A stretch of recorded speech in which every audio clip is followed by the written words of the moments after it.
Hey, what's up, guys? It's Dave. It's Friday, and got a few things to talk about today. Kind of a short list today. I really didn't have a whole lot happen. I had something kind of funny happen to me the other day that kind of amused me, and then I had something happen to me yesterday that kind of annoyed me a little bit. And as far as current events go, yeah, that's kind of a shitstorm. I'd probably just rather just leave alone right now.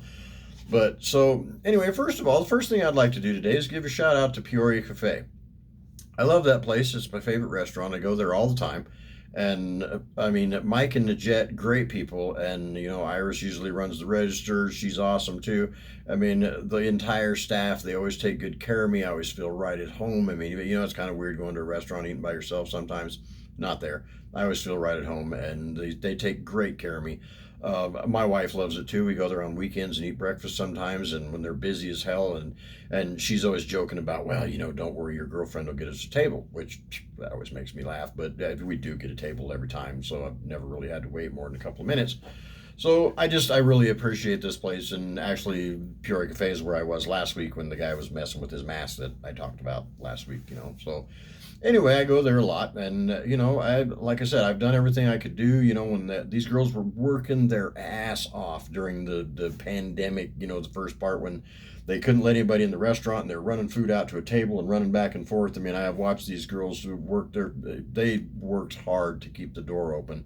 And now they have dine-in available, and they're still working their ass off to get back to where they were before, and I really appreciate that. And I love everybody there, and they take great care of me. So anyway, that being said, we're going to talk about manners a little bit, or the lack thereof. Okay, so when a business has been struggling like that, don't bring your own drink in there. I'm standing there talking to Irish yesterday, waiting to pick up my food, and this dude walks in with his girlfriend or wife or whatever, and in his hand is a Starbucks medium, I don't know, eat a dicacino with extra foam or whatever. I don't care, but Starbucks, that's a whole different issue with me. I'm going to leave that alone. But anyway, a couple of frozen drinks, and he waves it in front of the hostess, and he says, "Do you mind, because this is left over from breakfast. Really, dickhead? It's 105 outside. It's 11 o'clock. And that's not left over from breakfast." So, anyway, they went and seated him, no problem. It was fine, and it wasn't none of my business. I stayed out of it, but I. If it was me, I probably would have charged him $20 to set his $20 worth of Starbucks drinks on my table. But and I'm sure they bought food and everything was fine and all that. But I mean, Jesus, don't do that to people. I mean, buy a drink there.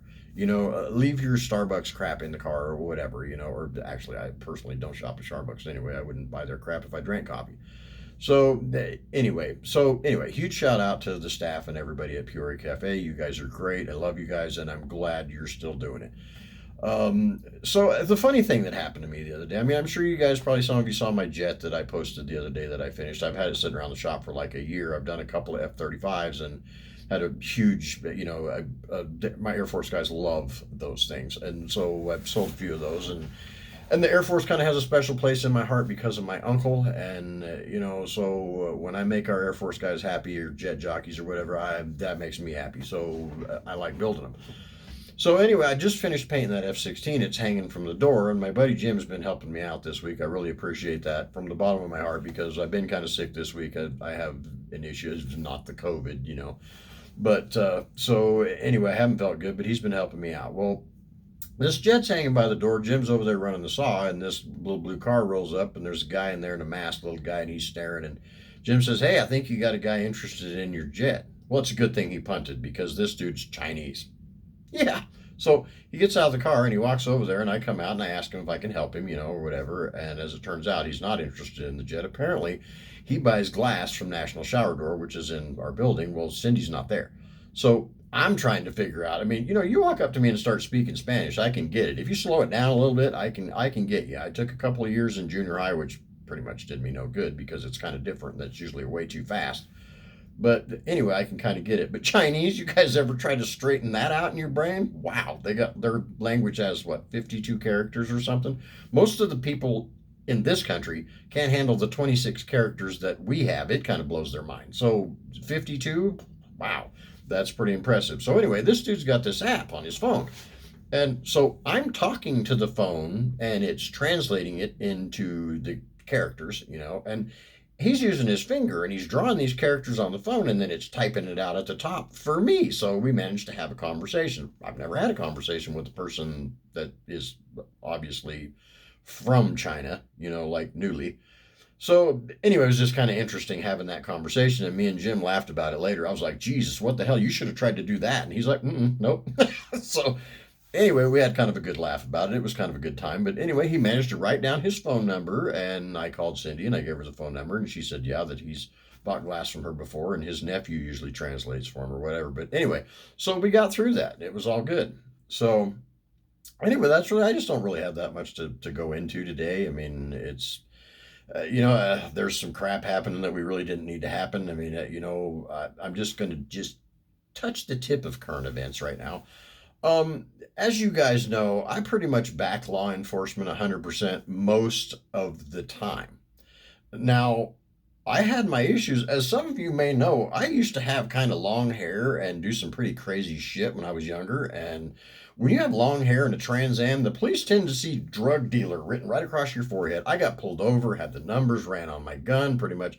I just started up that Trans Am, backed out in the street, and a motorcycle cop would show up out of nowhere. It's in my 30s, and I all the time got pulled over for long hair.